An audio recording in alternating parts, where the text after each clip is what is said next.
This is Tony Chimmel, and I'd like to introduce the hosts of the Game Marks podcast, George Feis and Johnny Clash.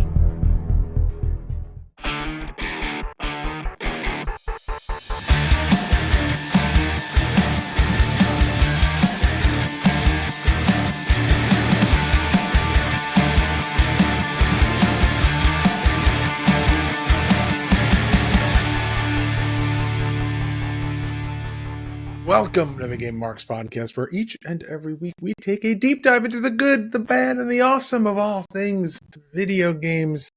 I am George Feis. And I'm the man they call Johnny Clash. Today we are playing Guacamelee 2. We also discuss AEW Fight Forever coming to PS Plus and a whole lot more. And as always, please make sure to subscribe and leave a 5-star rating and a review for this podcast on Apple Podcasts, Spotify, wherever you choose to listen to your podcast. And make sure to follow along on all forms of social media at Game Marks Pod. And do not forget, you can get early access and ad-free episodes when you join our Patreon, patreon.com/podexchange. We also have the show notes for not just this show, not just ad-free for this show. It's also our friends over at Going Postal and at State of Affairs. It's weird to say our friends over at Going Postal when I'm half of that show, but we did it anyway. Patreon.com/podexchange, PODXCHANGE. Check us out and see all of the cool content we are creating on there. Johnny Clash, we're back again for another episode this week, Guacamelee 2, but last week, WWE 2K14. How are you feeling a week out? Have you picked it up since? I have not picked it up since, even though we did give it a play forever. Down the line, definitely going to happen. It was nice to revisit an older 2K title, the first 2K title.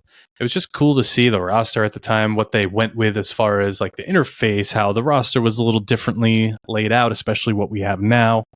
I enjoyed my time in 2K14. What about you? Also, right there with you, man. Enjoyed it, had a good time. I've picked it up once or twice just because we touched upon it last week. 30 years of WrestleMania, 40 years of WrestleMania. Wanted to see how the matches played. So I played a couple matches through that just to see how it compared. And honestly, not that bad. Not that bad at all. We talked about how the models, how everyone just kind of looks real smooth. Like, real smooth and glistening.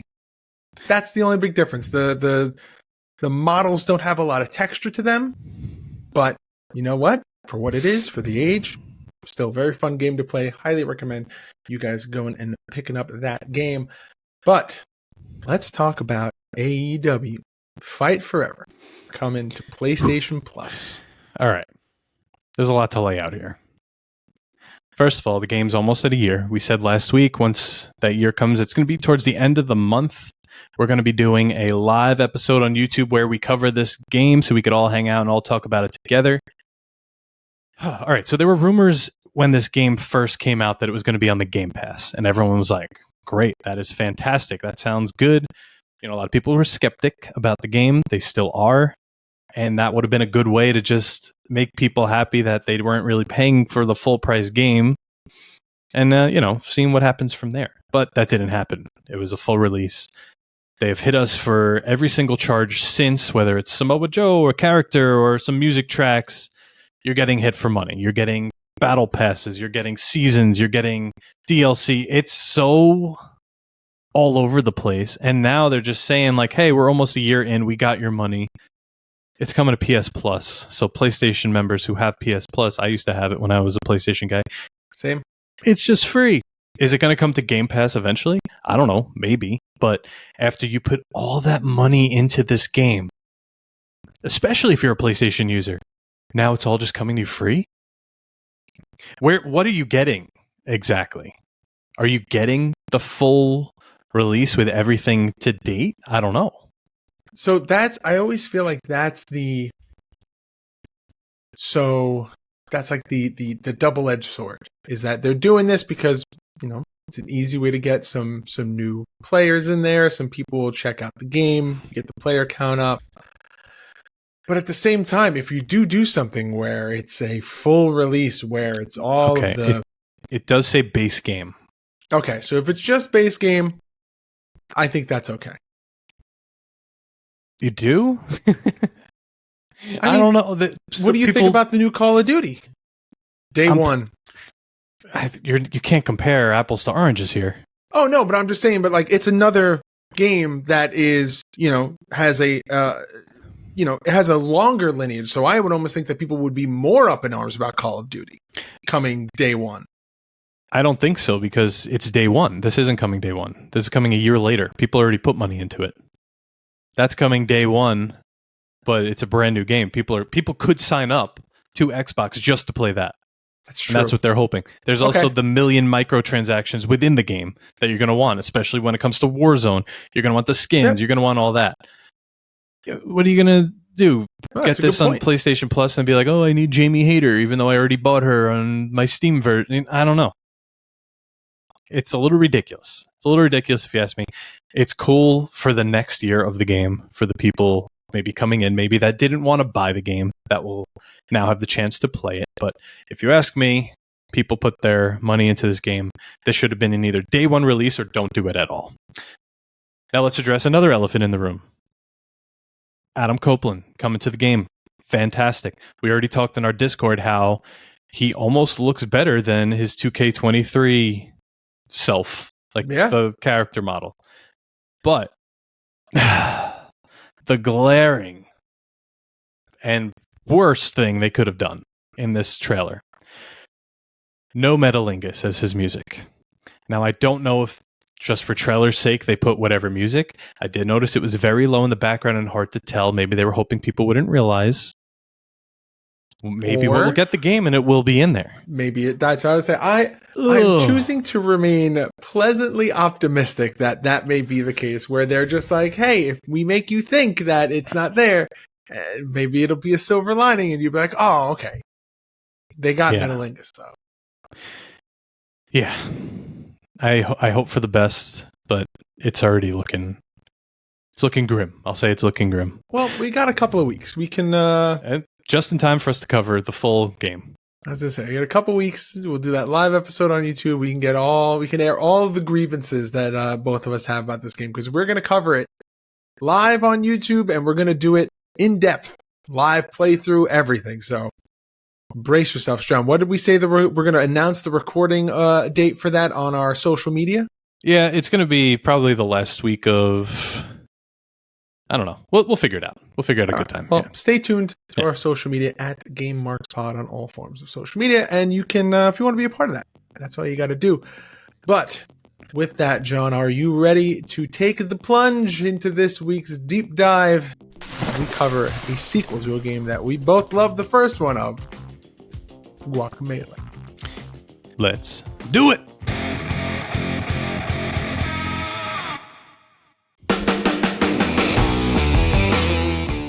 Looking to add the newest wrestling figures to your lineup? There's no better spot to pick up your next figure than the Wrestling Collector Shop. Started by collectors for collectors around the globe, Wrestling Collector Shop has been serving the fans the latest and greatest in wrestling action figures since 2002. So the next time you're looking for the newest wrestling collectible to add to your collection, make sure go to WrestlingCollectorShop.com and use code GameMarks to save yourself 10% on your order. That's 10% off your order with code GameMarks at WrestlingCollectorShop.com.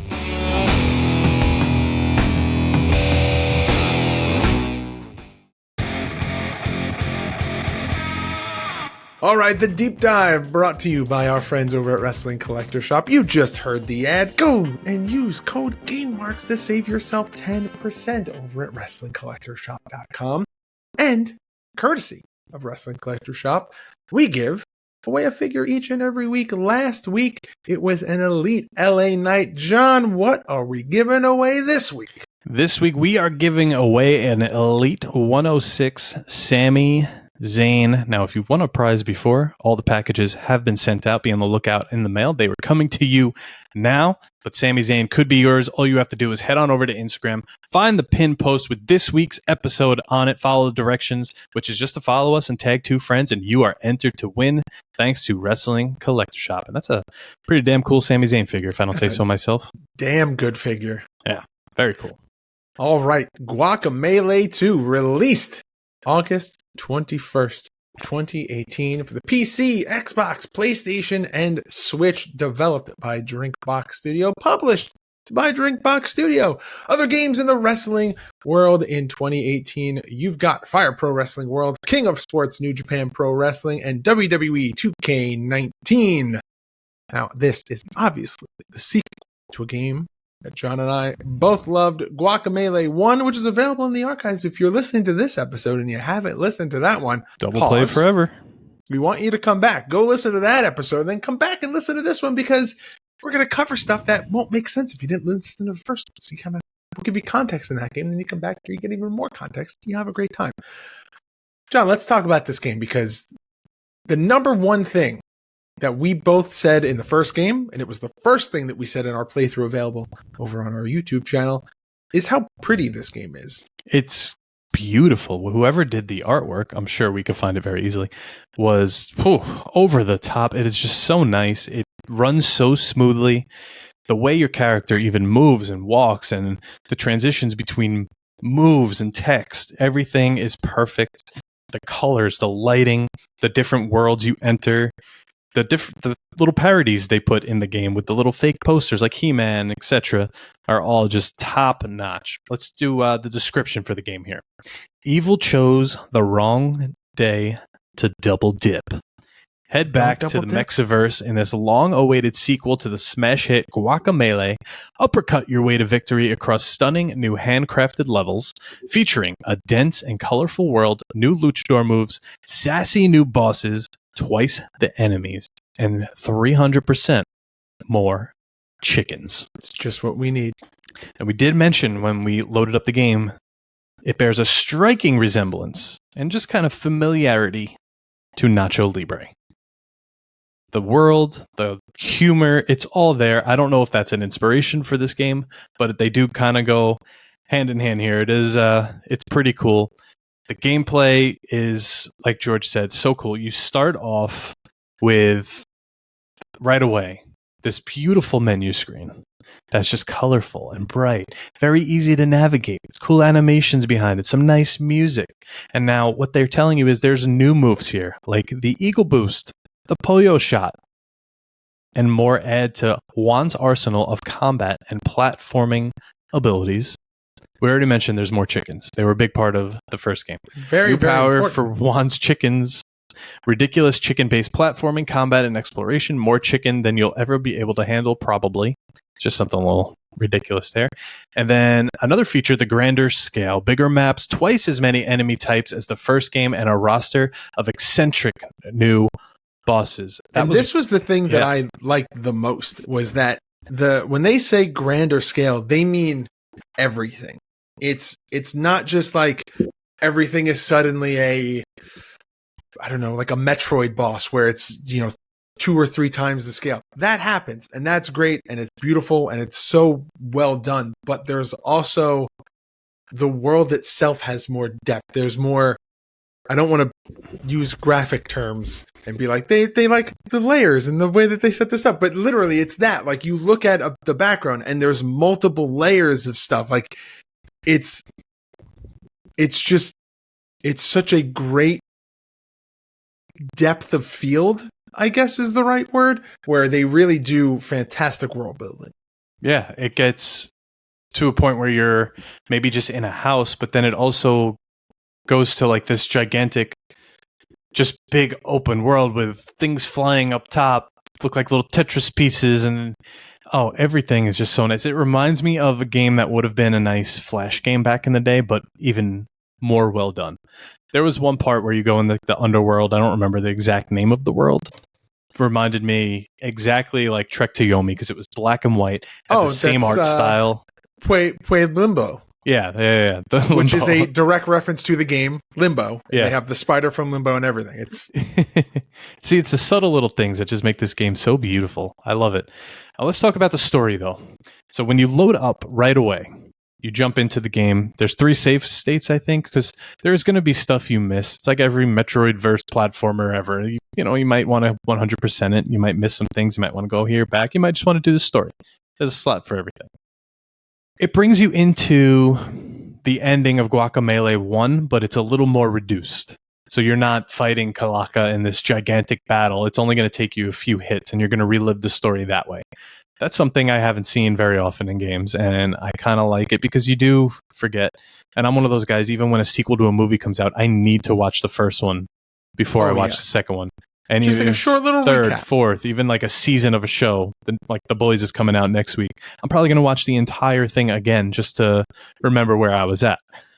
But you're getting that here. And it's just nice. You save Lupita, who now becomes your wife 7 years later. You have 2 children, but you see Juan is out of shape. He's a little bigger guy. He doesn't look like how he used to when he was the luchador hero back in the day 7 years ago.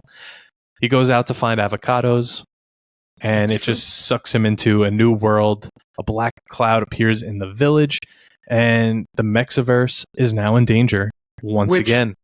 What a cool presentation of like the rips in like the fabric of the Mexiverse. They look like Tetris pieces, and you know, John talked about it before. As you cross through the Mexiverse, you kind of go through layers. So you're trying to get to the darkest timeline, but on the way there, you go into Pueblo Limbo, which is a reference to the game Limbo, which we just talked about.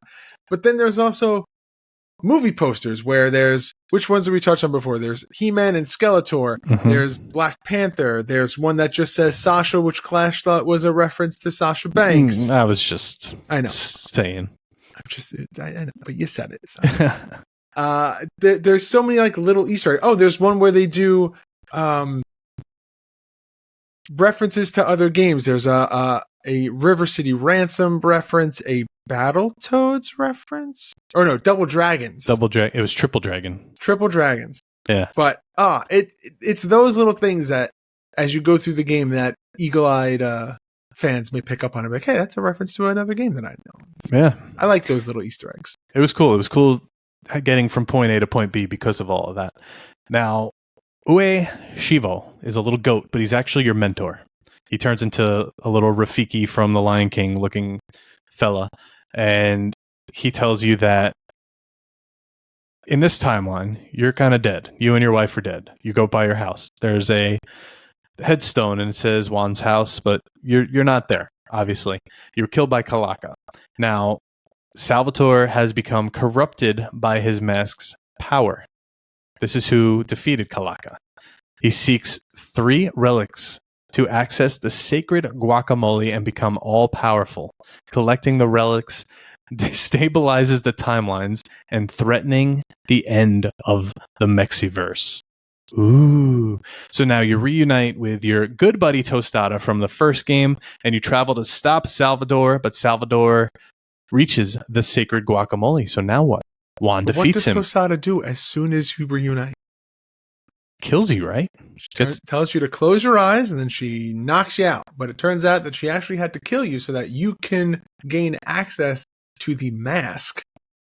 And then you get a beautiful Sailor Moon-esque transition into the new costume revived final form of Juan. Yep, you get your luchador, your belt, your trunks, everything comes back.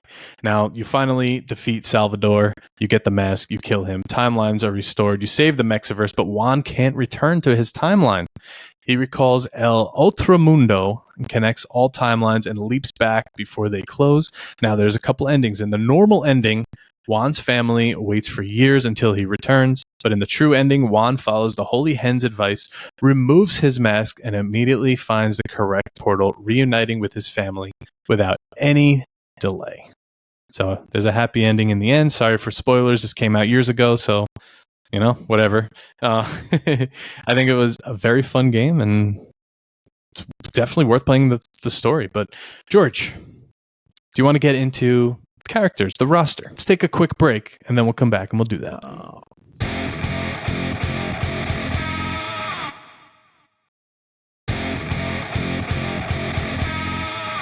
All right. Your roster for Guacamelee 2. You have Juan Aguacate, the protagonist, a retired luchador who saved the Mexiverse and faces a new threat. Lupita, who Clash already mentioned, is Juan's wife, and the and El Presidente's daughter, who you save in the first game. Uichivo, which is Juan's mentor, guiding him to save the Mexiverse. Tostada, who is the guardian of the mask, who helps Juan regain his fighting form. And your bad guys, you got Salvador, who is the main antagonist of this game, a luchador corrupted by his mask, seeking relics to become all-powerful. And of course, Kalaka, the villain from the first game, killed Juan and Lupita in the darkest timeline.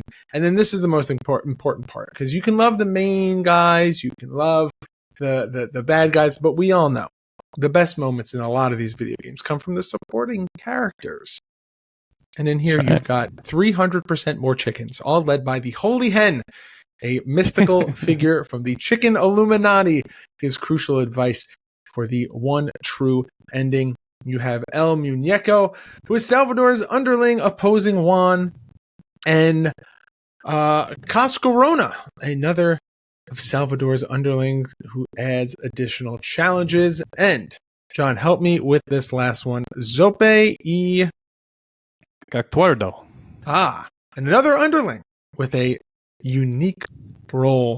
I took Spanish all through college. There you go. Those are two. That's Zope and Acuerdo. So that's two people. I know that.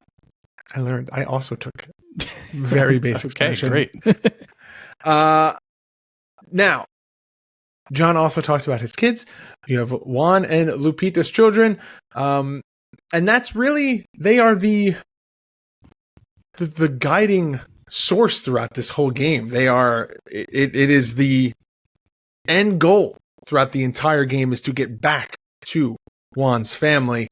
And yeah, I can't, the driving force behind this game for me that I love so much is that it combines, and I don't know if we talked about this in the first episode, but I love a good platformer. Like I know you do. Love a good adventure platformer game. And then you're going to tell me that there's one, or not one, but two of them that are based in Lucha Libre. I'm all about it. It's a wrestling platformer game. That's so great. There's not a lot of them. So this one especially holds a special place because it's not only a lot of fun, but it's super pretty. But speaking of how pretty it is, John, let's break down this artwork. Less of a cover, more of a splash or title screen here. Very, very similar to the first one. You have Juan on the cover in his Lucha Libre gear with his title and the beautiful Guacamelee logo.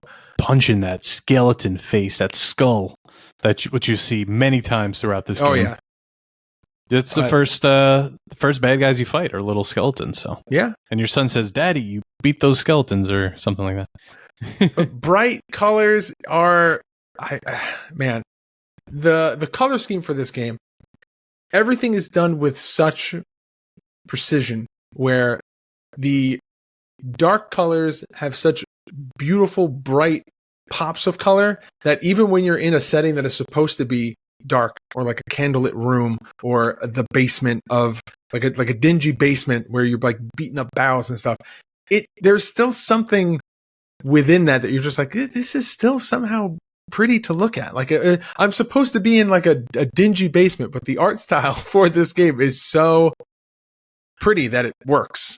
I don't really know what we could compare this to be honest, because it is very unique on its own. It does look like there are similarities to other platformers, but it definitely stands alone in just I don't know. I'm at like a loss for it. It's just pretty. It doesn't look like it's vectored like an Illustrator Flash game. It just looks like this beautiful, unique. It's got, of course, like the Aztec designs and all that straight out of Mexico. And, I've been there. I've been to Mexico. It does take me back to like, some of even like the art you see on the streets and all that, the places you go, the temples and all that. It's very similar. They did their research. They knew how to design it. It's a game with a lot of thought and love put behind it, and you can tell. And I feel like that's always something, especially with platformers and games with a lot of depth, that you can really feel when people put a little extra effort into it. Yeah, they put a lot of extra effort, as much as I did when I said, "Did you know?"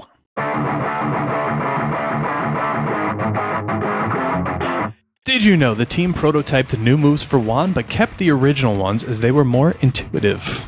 Did you know, for Guacamelee 2, the studio revisited scrapped ideas from the first game and expanded on existing mechanics?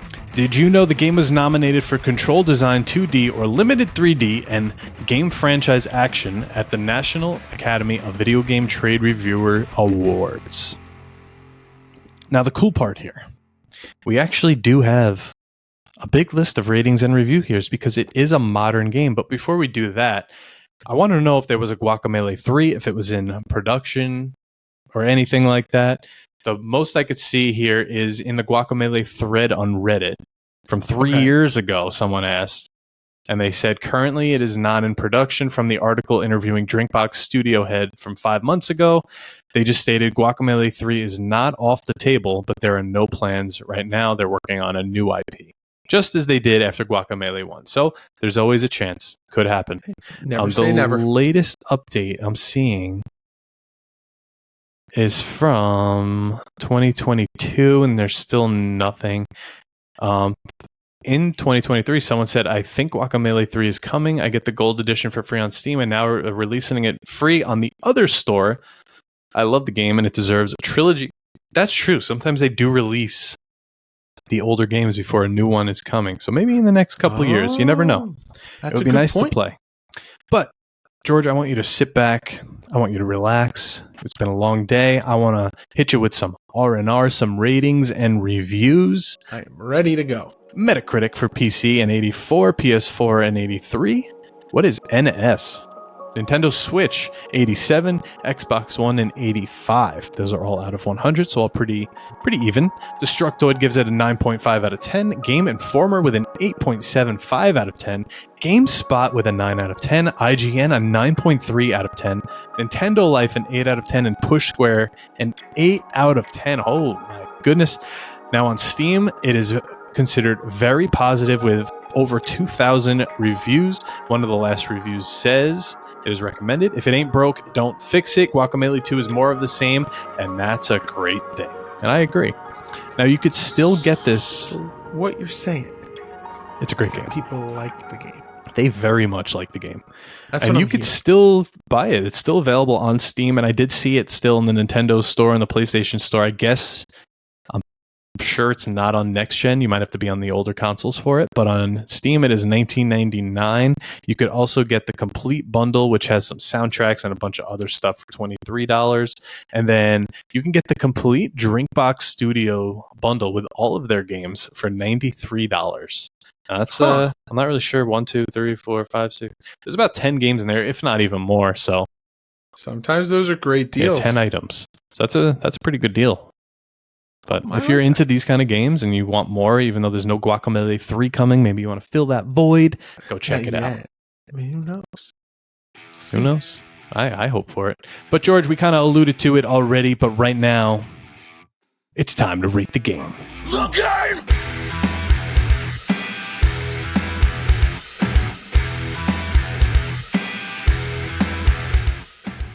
All right. I mean, do we just 3, 2, 1 it?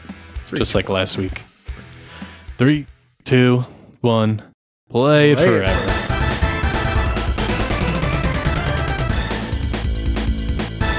It's a Not big even a old... question. Yeah, not even a question. We don't even really need to explain ourselves because we already did.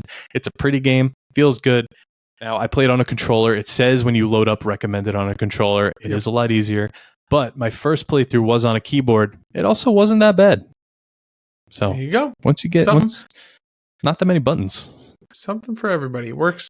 If you're someone who just likes using your arrow buttons, or you like playing with a controller, it makes it work. And the beautiful part about it is, even if you are someone who may not be, I don't know, super well versed in platformers, the controls, the gameplay is fun and rewarding in a sense that you can, there's a learning curve, but it's not something that's going to make you want to like throw your controller across the room. No, yeah, definitely not. You're not gonna lose much. I'll say that. Yeah, you have everything to gain by playing this game. Yeah, you're not gonna like you're getting game overs left and right. I played Wario Land the other day on Twitch. Oh my god, that game was way too hard. All right. John, are you ready to get into this week's Soft Lock? I'm ready. Let's do it.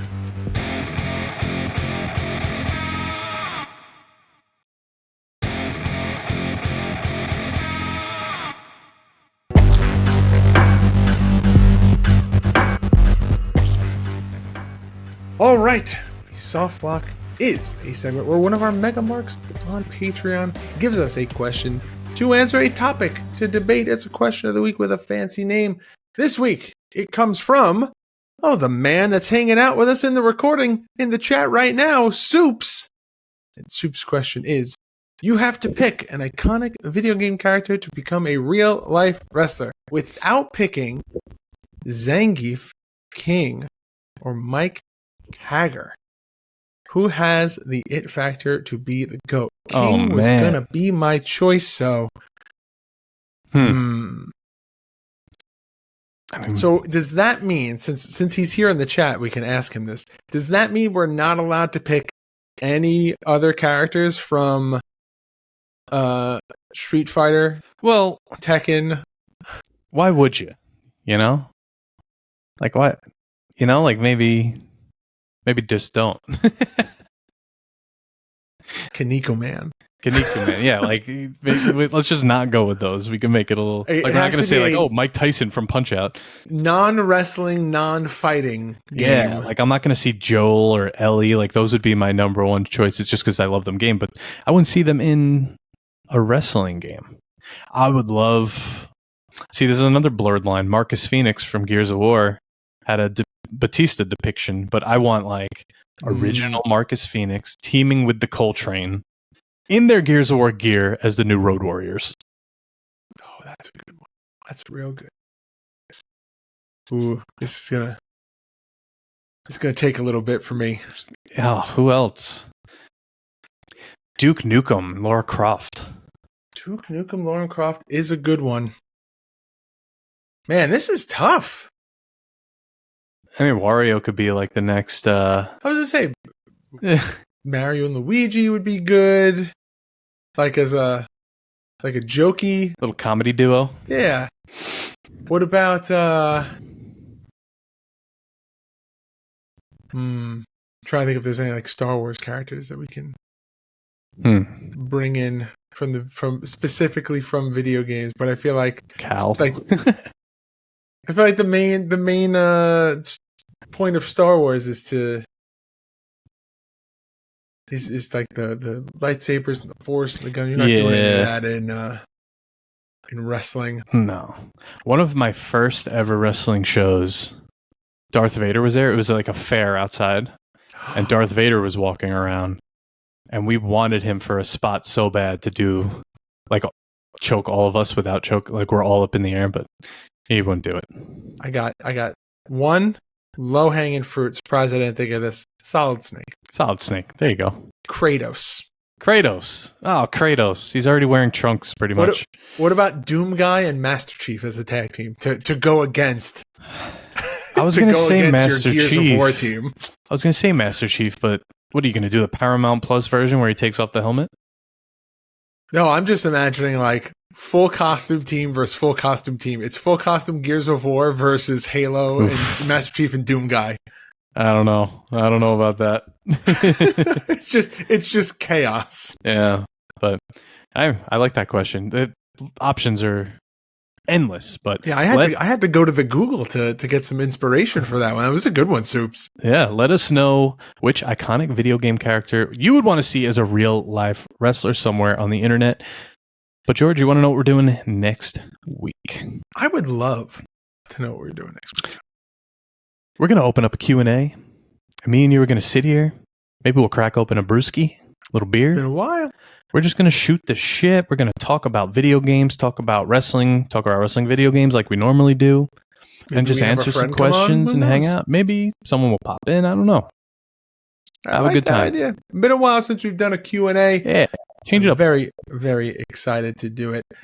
All right, cool. Looking forward to it. But guys, You want to watch all of the playthrough videos. You want to watch the video content that John and I create for this episode, all the other episodes, GMP 64 and 24, and a whole bunch of other stuff that we've got in the catalog. That's over at youtube.com/GameMarksPod. You can go to GameMarksPod.com/shop for all of our exclusive merchandise. And hey, you know what? Little peek behind the curtain. We're working on something new where we're going to have some even, I don't know, what's the word? Fancier, newer, exciting merch coming your way. Speaking of merch, ProWrestlingTees.com/GameMarksPod for all of our new shirts. Patreon.com/PodExchange, PodXChange, for content from this show, Going Postal, State of Affairs, ad-free shows, exclusive content, and a whole lot more at GameMarksPod on all forms of social media. And please make sure to like, comment, subscribe, ring that notification bell. Perfect. And make sure to leave us a 5-star rating and a review on Apple Podcasts, Spotify, or wherever you choose to listen to your podcast. And if you have a product or service you'd like to advertise on this podcast, please reach out to us at GameMarksPod@gmail.com. Johnny Clash, it's another episode in the bag whenever you're ready, Sugar. Sure? Sugar? You call me Sugar? Sure, whenever you're ready, Sugar. Game over, Marks. I'm rogue now. Game Marks Podcast, put them on the radar. Playing rare games, Sega Saturn, no Game Shark. Johnny and George work hard and they play hard. Future endeavor games and put them in the graveyard. From the deep dive to the clash at the feast. How can I get more? That's question of the week. Follow on Twitch, there's nothing that they won't play. Game Marks Podcast every single Monday.